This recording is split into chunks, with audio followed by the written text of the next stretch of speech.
बोलो भारत माता की इंकलाब।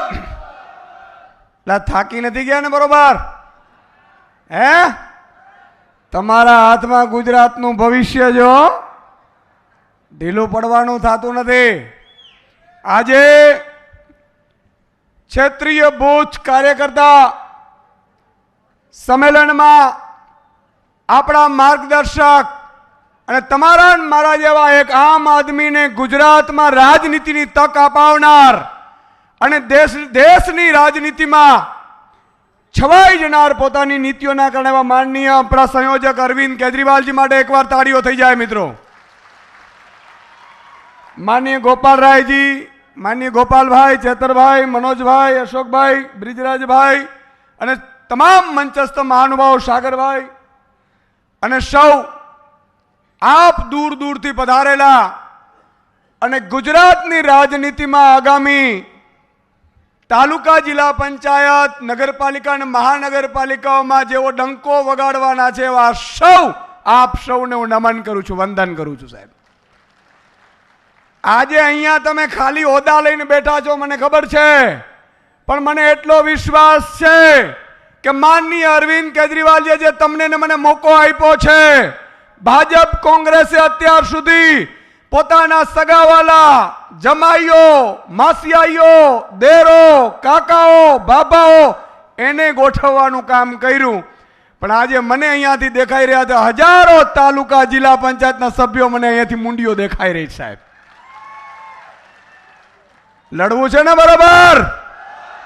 પાકું છે ને મિત્રો? આજે ગુજરાતમાં અરવિંદ કેજરીવાલજીએ જે ક્રાંતિ લાવી છે, નહીં તો તમને ને મને કોણ મત આપે, કોણ હોદ્દો આપે, કોણ સત્તા આપે?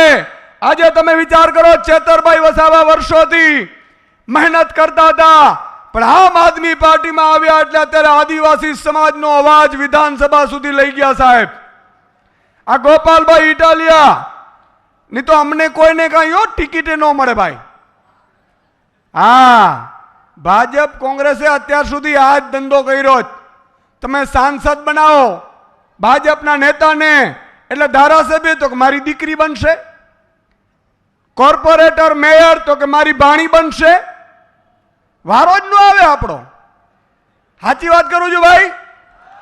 પણ મિત્રો આજે અરવિંદ કેજરીવાલજીના કારણે, અરવિંદ કેજરીવાલજી એ માત્ર નેતા નથી, અરવિંદ કેજરીવાલજી ખાલી રાજનેતા નથી મિત્રો, ઈશ્વરે મોકલેલા ભારતમાં ભાજપના ભૂકા ગાડી નાખવા માટે ઈશ્વરે મોકલેલા દૂત છે સાહેબ. અને એના નેજા હેઠળ અરવિંદ કેજરીવાલજીની આખી સેના સાહેબ આજે તાલુકા, જિલ્લા, નગરપાલિકા, મહાનગરપાલિકા આગામી ચૂંટણીમાં 12,000 યોદ્ધાઓ આપણે ઉભા રાખવાના છે, તમને બધાને તૈયાર કરવાના છે સાહેબ. અને તમે કલ્પના કરો, તાલુકા, જિલ્લાની ટિકિટ, નગરપાલિકા કે મહાનગરપાલિકાની ટિકિટ મેળવવી હોય એટલે 20-20 વર્ષ સુધી ભાજપ કોંગ્રેસના નેતાઓ માટે ભજીયા લઈ આવીએ, ગાંઠિયા લઈ આવીએ, ચા લઈ આવીએ, ચપ્પલ ઘસાઈ જાય, એના દીકરાને સ્કૂલે મૂકી આવીએ ને તોય ટિકિટનો મેળ નથી પડતો. આ સાચું કીધું મેં? પણ મિત્રો આજે આમ આદમી પાર્ટી એક એવી હિન્દુસ્તાનની પાર્ટી છે મિત્રો, મેં ખુલ્લામાં પ્રેસ કોન્ફરન્સ કરીને કીધું હતું કે જે પણ વ્યક્તિ ભાજપની તાનાશાહી સામે લડવા માંગતો હોય, ગુજરાતની જનતા માટે લડવા માંગતો હોય, એ કોઈ પણ જ્ઞાતિનો હોય, કોઈ પણ જાતિનો હોય, કોઈ પણ ધર્મનો હોય, માત્ર ને માત્ર ઈમાનદાર ને નિષ્ઠાવાન હોય, એ ગમે ત્યારે તાલુકા, જિલ્લા પંચાયત, નગરપાલિકા, મહાનગરપાલિકામાં ઓપન ફોર્મ ભરે અને ચૂંટણી લડવા તૈયાર થાય સાહેબ. આવું હિન્દુસ્તાનમાં મિત્રો પહેલો દાખલો આપણે ગુજરાતમાં બન્યો છે. અને આજે સાહેબ આ કોઈ સભા નથી, આજે આ મારા બૂથના સૈનિકો છે જે ભાજપના બૂથ ઉપર કબજા કરે છે. ભાજપ વાળા, કોંગ્રેસ વાળા ઈ બૂથ ઉપર આ વખતે છાતી ઠોકીને ઉભા રહી અને મતદાન કરાવીને બૂથને આગળ લાવનાર યોદ્ધાઓ છે સાહેબ. તમારા માટે એક વાર આજે મેં અરવિંદજીને એટલા માટે જ કીધું હતું કે મેં કીધું સાહેબ બૂથ ઉપર એવા યોદ્ધાઓ તૈયાર થયા છે, એને એકવાર પ્રોત્સાહનની જરૂર છે, એને મજબૂત થવાની જરૂર છે. મિત્રો હવે આપણે ભાજપની તાનાશાહી સહન નથી થતી. આ બરોબર કે નહીં ભાઈ? મરજી પડે ત્યારે પોલીસનો દુરુપયોગ કરે. ભાજપ વાળા એવા ડરપોક છે 25 પોલીસ વાળા લઈને. હવે એ આપણી સુરક્ષા માટે પોલીસ છે કે ભાજપની સુરક્ષા માટે ખબર જ નથી પડતી. તમે જુઓ ગઈકાલે અમદાવાદમાં આપણે સંમેલન કરવાનું હતું. ત્યાંના પ્રદેશ પ્રમુખ છે ભાઈ શ્રી જગદીશભાઈ પંચાલ, એની વિધાનસભામાં હતું. આપણે પરચો દેખાડવાનો હતું. એમણે માલિકને, જમીનના માલિકને ધમકીઓ મારી અને ત્યાં થવા ન દીધું. બીજે લઈ ગયા, ત્રીજે લઈ ગયા, ચોથે લઈ ગયા. મિત્રો હવે આ કાયમી પોસાય એમ નથી હો આપણે પણ. બરોબર કે નહીં? હવે આ બિલાડીની બચ્ચાની જેમ આવી રીતે ફરતું રહેવું છે કે પછી સિંહની જેમ ભાજપ પાડે દોડાવવા નીકળવું છે? નક્કી તમારે કરવાનું છે. બોલો તૈયાર છો? તો મિત્રો હવે જાજી રાહ જોવાની જરૂર નથી. ભાજપ વાળાને 2 મહિના છે હજી. જેટલા અત્યાચાર કરવા એટલા કરી લે. આજે ચેતરભાઈ ને, ગોપાલભાઈ ને, પ્રવીણભાઈ ને, રાજુભાઈ ને, રમેશભાઈ ને, ઢગલાબંધ ને એમણે જેલમાં નાખ્યા. હવે કાયમી આપણે જેલમાં નાખી દે પછી જોતા રહેવું, ડંકા વગાડવા, ઈ પણ મજા ન આવે. હવે આપણે જેલમાં એમને નાખવાનો વારો છે. બોલો તૈયાર છો કે નહીં? અને આપણે સારા માણસ ચોક્કસ છીએ, પણ એટલા પણ સારા નથી. હું ભાજપ વાળાને કહેવા માંગુ છું કે તમારામાં વાહો એટલો જ મજબૂત રાખજો, તમારામાં તાકાત હોય એટલું જ અમારા ઉપર અત્યાચાર કરજો. બાકી વ્યાજ સાથે વસૂલાત ન કરીએ તો ફટ છે અમે રાજનીતિમાં આવ્યા સાહેબ. તમારી કુંડળીઓ અમારી પાસે છે, પણ મિત્રો આ બધું કોના હાથમાં છે? અમે તો તમને પ્રોત્સાહન આપીશું, તમને મજબૂત કરીશું, પણ આ તમારા હાથમાં છે. આગામી તાલુકા જિલ્લા પંચાયતની ચૂંટણી આવે છે, નગરપાલિકાઓની ચૂંટણી આવે છે, મહાનગરપાલિકાઓની ચૂંટણી આવે છે, અને એમાં જો તમે તમારું ખાલી બૂથ સંભાળી લો, બાકીની જવાબદારી અમારી છે. અને તમારે કોઈએ ચિંતા કરવાની જરૂર નથી. ભાજપ વાળા કદાચ 1 મહિનો જેલમાં નાખશે, 2 મહિના જેલમાં નાખશે, 3 મહિના જેલમાં નાખશે. મિત્રો આપણે જેલથી ડરવાનું નથી, જેલથી બીવાનું નથી. અમારો વારો આવી જાત. હમણાં આ બધું થયું કડદાકાંડ, એમાં મને તો ડિટેન કરી લીધો હતો, નહીં તો હું અત્યારે જેલમાં હોત. એનાથી આપણે બીવાનું નથી. આપણે જેલમાંથી બીક કાઢી નાખીએ એટલે ભાજપનું દોડું થઈ જાય. તમે જુઓ ઘણા લોકો આપણે આમ આદમીમાં નથી જોડાતા. શું કામ? તમારા સગા સંબંધી હશે, ભાજપમાં મજબૂત નેતા હશે. આપણે કેવું ભાઈ આવી જાય ને આપમાં, તો કાલે મને જેલમાં નાખી દે. અરે ગટકુડિયા જેલથી ડરે ઈ આ નહીં, આ તો ગુજરાતની જનતા છે, અરવિંદ કેજરીવાલજીના સૈનિકો છીએ.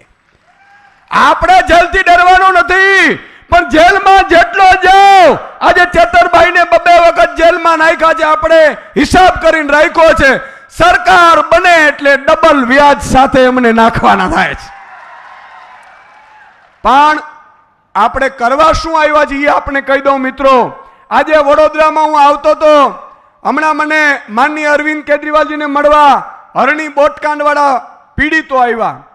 2 વર્ષ પહેલા જેના બાળકો સાહેબ ભાજપની અણઆવડતના કારણે નાના નાના ભૂલકાઓ મૃત્યુ પામ્યા ને, એને સાંભળવા કોઈ તૈયાર નથી, એમને મુઆવજો આપવા કોઈ તૈયાર નથી. એમની પીડા તમે જુઓ તો આજે તમને થાય કે મારો સગો મામો ભાજપમાં હોય ને તો એને પાડી દેવાનું છે. એટલી બધી પીડા હતી સાહેબ એમાં. અને એટલા માટે હું કહું છું, હમણાં જ મને બરોડામાં મળ્યા એક ભાઈ, મને કીધું ઈશુદાનભાઈ તમે આજે સભામાં આવ્યા છો? તો કે મેં કીધું હા. તો કે એક મુદ્દો લેજો ને. મેં કીધું શું? મને કે અહીંના અમારા બરોડાના યુવાન હતા વિપુલભાઈ ચાલા, બિચારા બાઇકથી જતા હતા. એના પરિવારને એમણે ઉતાર્યું, કંઈક વસ્તુ લેવા ગયા, ભાજપના ખાડામાં પડ્યા અને સાહેબ મૃત્યુ પામ્યા. આવા લોકોને આપણે બચાવવાનું કામ કરવું છે મિત્રો. આવા લોકો માટે આપણે આવ્યા છીએ. એમનો શું ગુનો હતો? જેમણે ભાજપને મત આપ્યા, એમના મમ્મી પપ્પાએ ભાજપને મત આપ્યા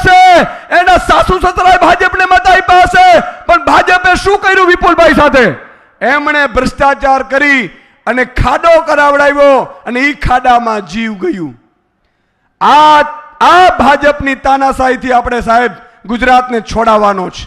અને એમાં મારી આપને વિનંતી છે, વધારે એટલા માટે નથી બોલતો કે માનનીય અરવિંદજીને સાંભળવાના છે, પણ હું આપણે કહેવા માંગુ છું કે આ છેલ્લી અસ્તિત્વની લડાઈ છે.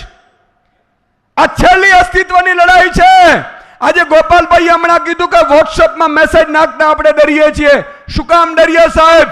વોટ્સએપ હોય, ફેસબુક હોય, ઇન્સ્ટાગ્રામ હોય, તમે રોજ લાઈવ થાઓ અને આ ભ્રષ્ટાચારી ભાજપની તાનાશાહી સામે લડો. આજ ગુજરાતની જનતા, ભાવિ પેઢી તમને ક્યારે જિંદગીમાં ભૂલી નહીં શકે. મિત્રો, આજે શહીદ ભગતસિંહને આપણે શું કામ યાદ કરીએ છીએ? તમે વિચાર કરો, મહાત્મા ગાંધી, સરદાર વલ્લભભાઈ પટેલને શું કામ યાદ કરીએ છીએ? આજે સોમનાથની સગાથે ગયેલ કેટલા એવા યોદ્ધાઓ છે અને શું કામ આપણે યાદ કરીએ છીએ ખબર છે? એમણે બીજાના માટે મર્યા છે, એમણે બીજાના માટે ભોગ આપ્યો છે અને બીજાના માટે લડાઈ લડી છે. સૌ માટે સૌ લડે, પણ જે બીજાના માટે લડે, બીજા લોકો માટે લડે, એનું નામ સાચું ક્રાંતિવીર છે. આપણે માત્ર પાર્ટીના સભ્યો નથી, આપણે માત્ર પાર્ટીના હોદ્દેદાર નથી. મિત્રો, આપણે આ ગુજરાતને અજગર જેવા ભાજપના બરડામાંથી છોડાવવા માટે ઊભા થયેલા ક્રાંતિવીરોની સેના છે. અને આ સ્થિતિ આપણે કરવાનું છે કામ. આજે તમે જુઓ, આદિવાસી સમાજ ખૂબ જ દુઃખી છે. 30 વર્ષથી આદિવાસી સમાજના દીકરા કે દીકરીઓને સાહેબ આ ભાજપ ઉત્થાન નથી કરી શક્યું. ન માત્ર આદિવાસી સમાજ, કોળી ઠાકોર સમાજ હોય, કોળી સમાજ હોય, દલિત સમાજ હોય, ઓબીસી સમાજ હોય, માલધારી સમાજ હોય અને સવર્ણ સમાજ પણ જે પછાત છે આર્થિક રીતે, એ બધાના ભાજપે ઘર સાફ કરી નાખ્યા છે. કોઈને સાહેબ દીકરા આપવા માટે, કોઈ દીકરી આપવા માટે રાજી નથી. ગામે ગામ વાંઢાની સેના તૈયાર થઈ ગઈ. બોલો, થઈ ગઈ કે નહીં? અને આ કુંવારા છોકરાઓ જો નક્કી કરે, સમજી જાય ને કે આપણે કુંવારા છીએ, વાંઢા છીએ, ભાજપના કારણે છીએ, અને એનું સંગઠન બને ને તોય ભાજપ પડી જાય. તમે જો ગામે ગામ તમે બે જગ્યાએ જાઓ એટલે હામામાં બિચારા કુંવારા મળતા હોય, વાંઢા હોય. આપણે એમ થાય દીકરો હોશિયાર છે, મહેનત કરે છે, ખેતી કરે છે, નોકરી કરે છે, 2 નોકરીઓ કરે છે, તોય બિચારાને કોઈ છોકરી ન આપે. કારણ કે ભાજપે ધંધા નથી રહેવા દીધા, ભાજપે ખેતી નથી રહેવા દીધી, ભાજપે આપણી તમામ જે હકો અને અધિકારો તે બધા છીનવી લીધા અને બધા સંપત્તિ છે એ પોતાના મોટા માથાઓને આપી દીધી છે. આજે ભાજપ પાસે આખી ગેંગ છે મિત્રો, લાભાર્થીની ગેંગ છે. વડોદરામાં તમે વિચાર કરો, 76 કોર્પોરેટરો છે, એમાંથી 7 જ વિપક્ષના છે, 69 કોર્પોરેટરો ભાજપના છે. છતાંય તમે હાલત જુઓ ભાજપની. સાહેબ, આ ખાડા નગરીમાં ખાડાઓ થાય છે, ભ્રષ્ટાચાર થાય છે, રોડ રસ્તા તો કે કામ ચાલુ જ રહીએ, ચાલુ જ રહીએ, ચાલુ જ રહીએ. કારણ કે બૂચ મારવાનું બંધ થાય તો ચાલ કામ પૂરું થાય. આ બુચસિયાઓની ઓલાદ છે.